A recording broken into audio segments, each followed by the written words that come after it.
One of the greatest comedies ever made almost didn't exist because no studio would touch it. The director and star had exactly one major fight during production, and the scene they fought over became the film's most iconic moment.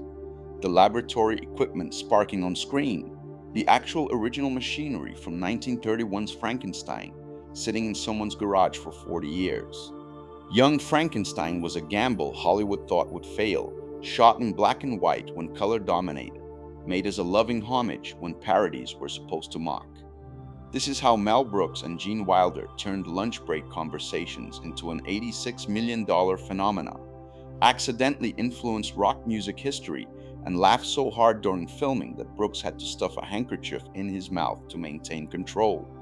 Here are 30 facts from behind the scenes of Young Frankenstein. Fact 1. The lunch break that changed everything. In 1973, Gene Wilder is filming Blazing Saddles with Mel Brooks.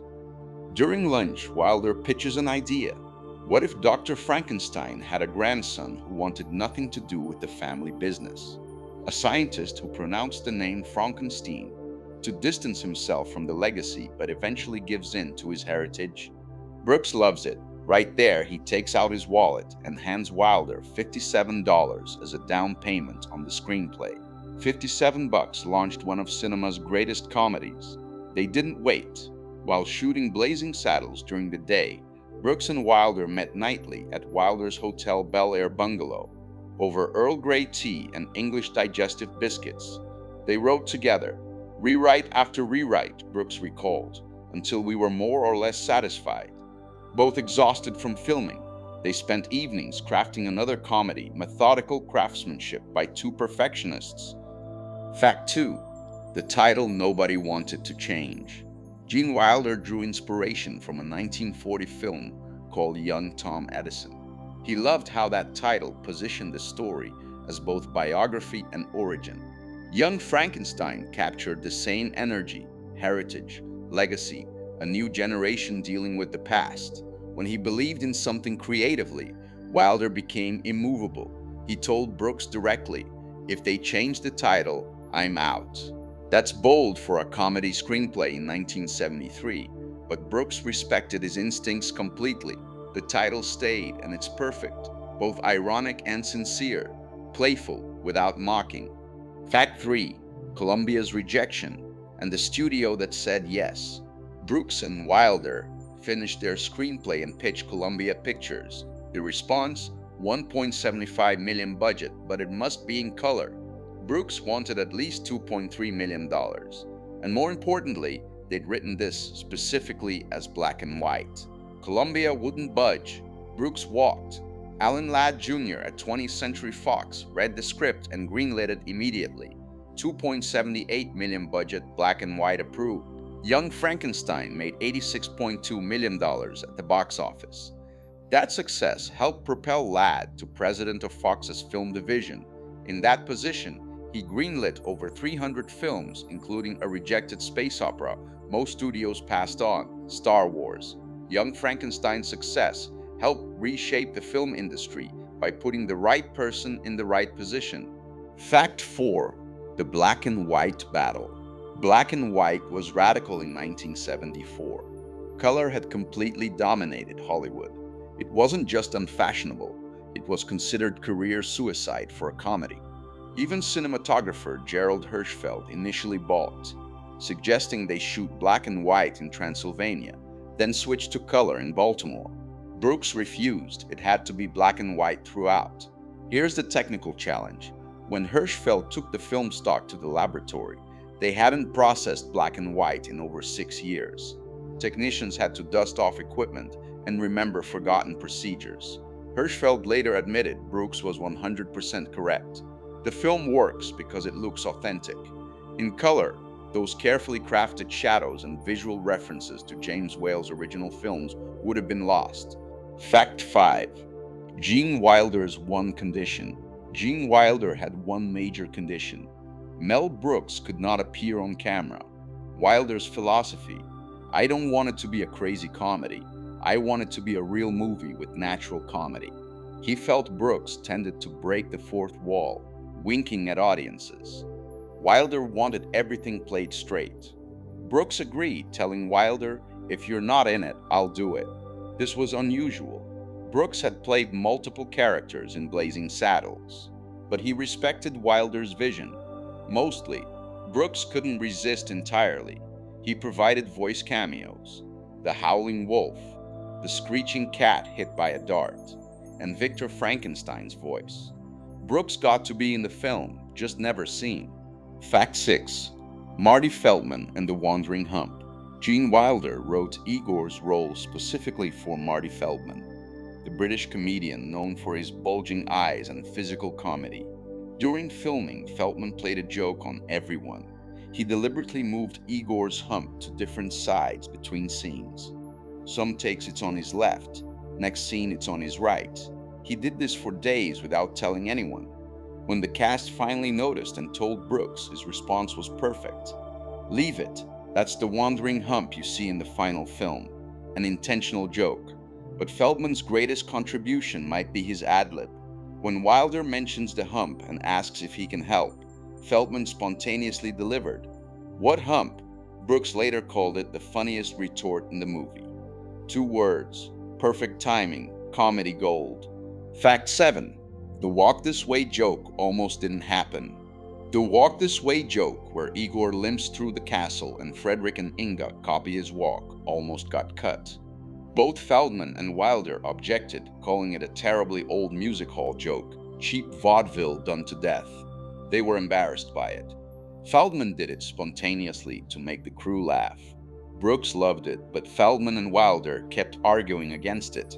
Brooks himself started doubting, calling it a cheap joke, and almost cutting it before the preview. Assistant editor Stan Allen convinced Brooks to keep it for the test audience. The audience roared. Brooks turned to Feldman and Wilder. "See, I told you." The joke stayed and became one of the most quoted moments in the film. Sometimes the corniest jokes, executed perfectly, land hardest. There's a postscript connecting this to rock music history. We'll get to that later. Fact 8. Teri Garr's $5 audition. Teri Garr's journey to playing Inga is perfect Hollywood.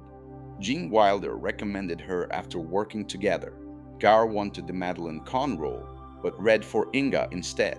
She prepared practically, bought socks for under $5 at Woolworth's, and stuffed her bra. But what got her hired was her German accent. Garr had been a regular on the Sonny and Cher Comedy Hour from 1971 to 1972, and modeled Inga's accent on Cher's hairdresser, Renata. During the audition, Garr delivered, No, you mustn't." Brooks stopped her. "Mustn't?" Garr confirmed Brooks hired her for that. So in fact, one word secured the role. Oh, and here's awkward, Teri Garr's mother was the film's wardrobe mistress, responsible for those low-cut Inga outfits. Fact 9. Cloris Leachman's 13-take staircase. Cloris Leachman had won an Oscar for The Last Picture Show. She understood comedy, but brought emotional depth. For Frau Blücher, she played everything completely straight, never acknowledging absurdity, which made it funnier. The staircase scene became legendary. Frau Blücher holds an unlit candelabra and says, "Stay close to the candles. The staircase can be treacherous." Gene Wilder couldn't keep it together. Take after take, he'd break before Leachman even delivered the line. They shot 13, maybe 15 takes before Wilder maintained composure. Leachman said, "Everything I did tickled Gene to pieces." She was sometimes frustrated with Wilder ruining her best takes with laughter. Fact 10.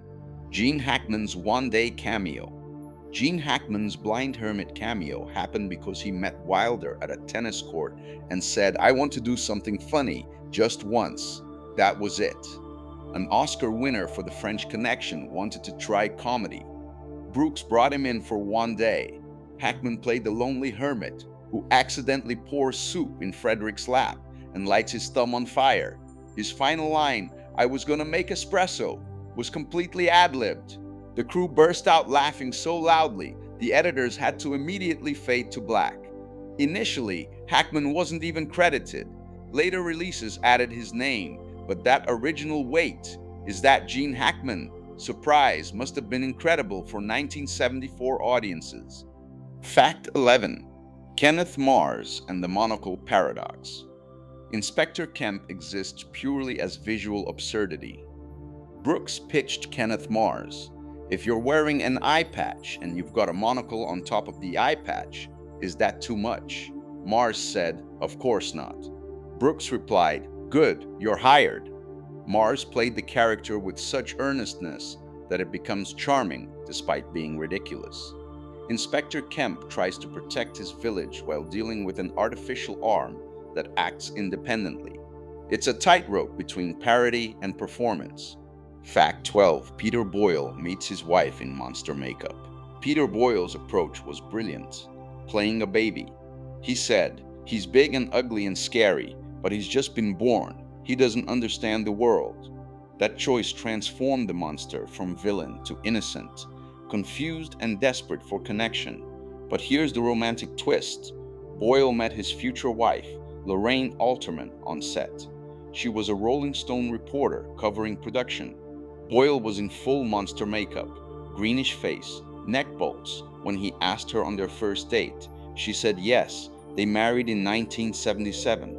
Through her friendship with Yoko Ono, Boyle became close with John Lennon, who served as best man at their wedding. If you're enjoying these behind-the-scenes stories, subscribe to the channel, hit that like button, and drop a comment with your favorite Young Frankenstein scene. Now, back to the castle. Fact 13. The original Frankenstein equipment. Brooks wanted laboratory scenes to feel authentic, not recreated. He researched the 1931 Frankenstein and discovered all the equipment, electrical machines, lightning conductors, sparking devices had been built by Kenneth Strickfaden. Brooks tracked him down. Incredibly, all the original equipment was still in Strickfaden's garage, unused for over 40 years. Brooks rented everything. Every machine you see is the actual 1931 machinery, and it all still worked. But here's what makes this meaningful. Strickfaden never received screen credit for the original Frankenstein films. Universal used his equipment in multiple movies throughout the 30s and 40s, but his name never appeared. Brooks gave Kenneth Strickfaden proper screen credit on Young Frankenstein. After 4 decades, Strickfaden finally got recognition. Fact 14. The 2-hour monster transformation. Peter Boyle's monster makeup, created by William Tuttle with Ed Butterworth, took about 2 hours before filming could begin. They used greenish face makeup like the 1931 original because it made features more prominent in black and white. Every detail mattered. For the scene where the monster gets zapped with 500,000 volts, they created a fiberglass replica of Boyle's head with internal lights. When you see his skull, teeth, and brain tissue become visible, that's a physical prop with lights pulsing inside, old-school practical effects. This commitment to practical effects is why the film feels timeless. Nothing looks dated because it's all physically real, shot in camera. Fact 15. The music that time traveled. John Morris composed the score with a unique job: create music that sounded like it had been recorded in the 1930s, not inspired by that era, but music that could actually be from that era. Morris studied the original Frankenstein scores, analyzed 1930s orchestration techniques, and composed something that felt like it time traveled from 1935. The score never draws attention, but does tremendous work guiding emotions and setting tone. Morris also scored other Brooks films, including History of the World Part 1 and the cult classic Clue. Fact 16. Filming techniques from another era. Hirschfeld and Brooks didn't just shoot in black and white. They used obsolete filming techniques. Opening credits scroll 1930s style. Scene transitions use iris outs, where the image shrinks into a circle. They employed wipes between scenes. Every visual choice echoed 1930s cinema grammar. These techniques hadn't been standard for so long that cinematographers had stopped thinking about them. The Village Assembly includes a line mentioning 5 previous experiences, a reference to the first 5 Universal Frankenstein films. Little touches reward viewers who know the source material. Fact 17. The greatest argument. Throughout filming, Brooks and Wilder got along perfectly, except for one scene, the putting on the Ritz number.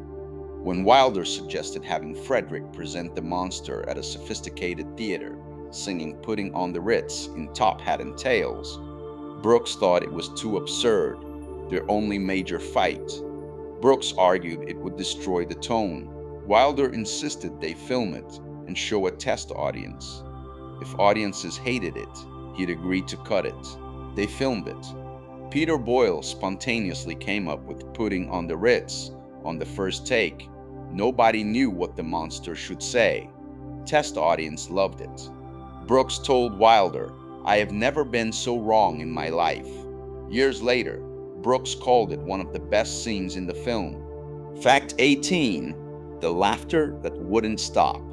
Gene Wilder couldn't stop breaking character.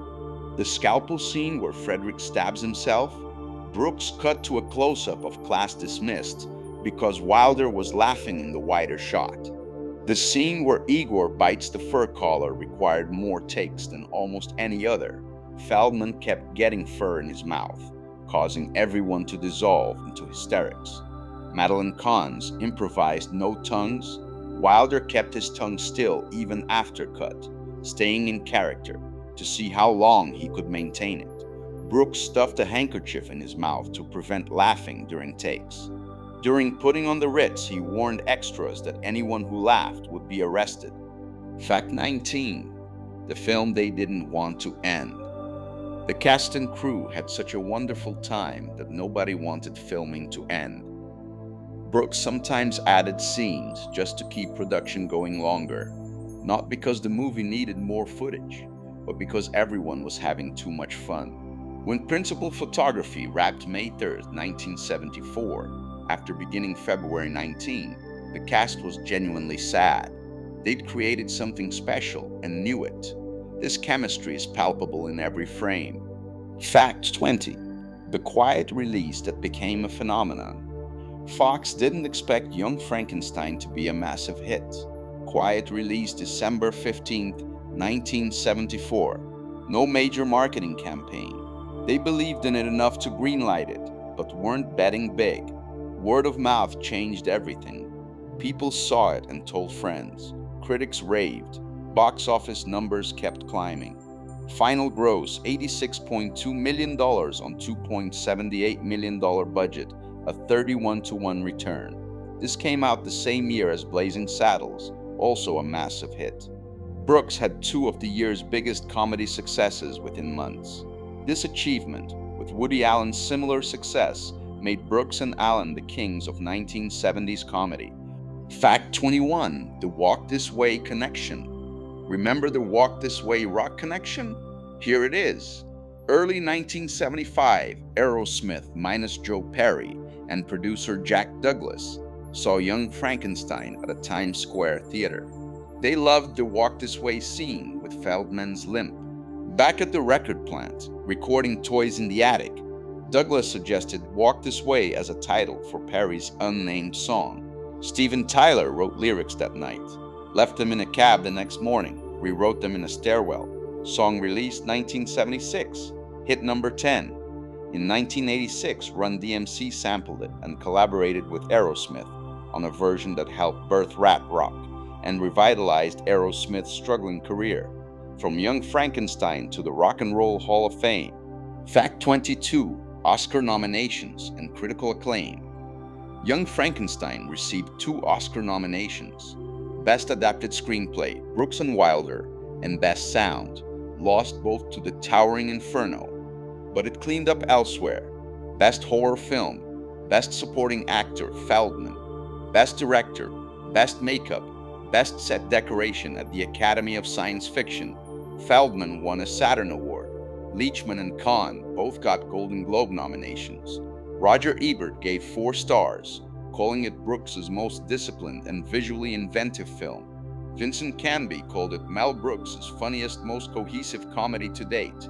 Currently 95% on Rotten Tomatoes, ranked 13th on AFI's Funniest American Movies, 22nd on BBC Culture's Greatest Comedies. Gene Wilder stated this was his favorite film. Brooks called it his finest work in 2014. Fact 23. Why this parody endures. Most parody films age poorly. Contemporary references stop being funny. Mockery feels shallow. Jokes prioritize over storytelling. Young Frankenstein does the opposite. It's made with obvious affection for the original. Brooks and Wilder weren't destroying the Frankenstein legacy. They were celebrating it. They loved those universal horror films. The jokes aren't about 1974 culture. Humor comes from character and situation, timeless elements. The craftsmanship matters too. Beautifully photographed, carefully edited, precisely performed. You can appreciate it as cinema, not just comedy. Fact 24. Preservation and legacy. In 2003, Young Frankenstein joined the National Film Registry, designated culturally, historically, or aesthetically significant by the Library of Congress. The US government officially recognized this comedy as important enough to preserve. The registry only inducts 25 films yearly. Young Frankenstein joined a tiny list of comedies receiving this honor. Brooks adapted it into a Broadway musical in 2007 with Thomas Meehan. The stage version ran over 450 performances. The film proved parody could be respectful, comedy could be technically sophisticated, and black and white could work in the 1970s. Fact 25. The Alan Ladd Jr. Domino Effect.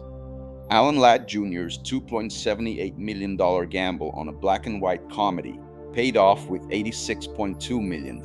That success led to his promotion to president of Fox's film division in 1976. In that position, he greenlit over 300 films, including Star Wars, after every other studio rejected it, Alien, The Omen, High Anxiety, Blade Runner, Chariots of Fire, A Fish Called Wanda, and Thelma and Louise. George Lucas said multiple times that without Alan Ladd Jr., Star Wars would never have been made. Fox tried killing it multiple times. Ladd kept protecting it. When you're watching Star Wars or Alien, remember, it traces back to a comedy about a mad scientist that one executive had the courage to greenlight in black and white. Fact 26. The 1974 context. To appreciate Brooks' 1974 achievement, understand the landscape. He had two of the year's biggest comedies released within months, Blazing Saddles in February and Young Frankenstein in December. Both were massive box office hits and critical darlings. This made Brooks, alongside Woody Allen, the king of American comedy in the 1970s. Both had complete creative control, wrote and directed their own material, and made sophisticated comedies that worked as mass entertainment. When Brooks was pitching Young Frankenstein, Blazing Saddles hadn't been released yet. His reputation wasn't fully established. Alan Ladd Jr. was betting on potential, not proven track record, making his decision even more courageous. Fact 27. Madeline Kahn's improvisational genius. Madeline Kahn's performance as Elizabeth is a masterclass in comic timing, disguised as romantic parody. She'd already worked with Brooks on Blazing Saddles, playing Lily von Stupp. Brooks understood her gift for combining sophistication with absurdity. Her improvised "no tongues" when Frederick kisses her goodbye is perfect, delivered with aristocratic disdain and genuine concern for propriety. She's not playing it for laughs, she's playing a real woman with real boundaries who happens to exist in a comedy. Kahn received a Golden Globe nomination for the role. Fact 28. The schoolroom authenticity. When Frederick and Inga discover the secret passage, they find a room filled with skulls. Those were real human skulls, not props, except the one labeled 6 months dead, which was handcrafted because a genuinely decayed skull would be too fragile. This commitment to authenticity extended everywhere. When Brooks could use real elements instead of fake ones, he did. Real skulls, real Strychnine equipment, real 1930s style techniques. Fact 29. The philosophy that made it work. Wilder's insistence on a real movie with natural comedy was about fundamental approach. Most parodies mock their source material. Audiences laugh at how stupid the original was. Young Frankenstein does the opposite. It loves the source material. It treats the story seriously, with real emotion and genuine stakes. Frederick's journey from denial to acceptance has actual character development. The monster's desire for connection is played sincerely. The comedy emerges from committing completely to the world, rather than standing outside making fun. The blind hermit scene is funny, but also touching. Putting on the Ritz is absurd but sweet. Frederick trying to show his creation deserves respect. You can't get emotional resonance by mocking. You have to care. Fact 30. The test screening strategy. Brooks had an unconventional approach. Instead of formal audience research, he'd grab random people from the studio lot during production. He and editor John C. Howard would show them reels and watch reactions. If a joke landed, they'd note how long the laughter lasted. If something didn't work, they'd cut or rework it. This guerrilla testing meant constant refinement based on genuine reactions rather than theory. It's why the final cut feels precisely timed. Every joke has exactly the space it needs. Brooks obsessively fine-tuned based on watching people laugh. Young Frankenstein succeeded because everyone involved made the same choice. Honor rather than mock. Craft rather than rush. Commit rather than wink. Gene Wilder writing during Blazing Saddles lunch breaks. Brooks handing over $57. Alan Ladd Jr. saying yes when everyone said no. Gerald Hirschfeld learning black and white again. Kenneth Strickfaden seeing his decades-old equipment revived. Peter Boyle meeting his wife in monster makeup.